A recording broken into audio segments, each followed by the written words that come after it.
नमस्कार मैत्रिणींनो, हा काळा मसाला वर्षभराचा मी घरीच मिक्सरमध्ये केलेला आहे।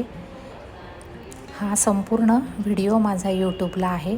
मी इथे शॉर्ट व्हिडिओ टाकलेला आहे। तुम्हाला जर करायचा असेल तर अगदी सोप्या पद्धतीने हा मसाला बनवलेला आहे। फक्त पाव किलोचं प्रमाण आहे। 1 पावचा रेडीमेड मसाला म्हणजे खडा मसाला बाजारात हल्ली विकत मिळतो, त्याचाच आपण हा मसाला बनवलेला आहे।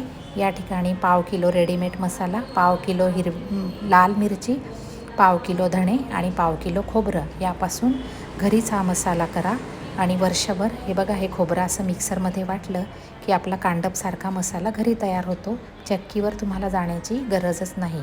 तर मी खाली डिस्क्रिप्शनमध्ये लिंक देणार आहे, ती तुम्ही नक्की बघा आणि जर तुम्हाला तो व्हिडिओ आवडला तर नक्की मैत्रिणींना शेअर करा, लाईक करा, सबस्क्राईब करा। धन्यवाद।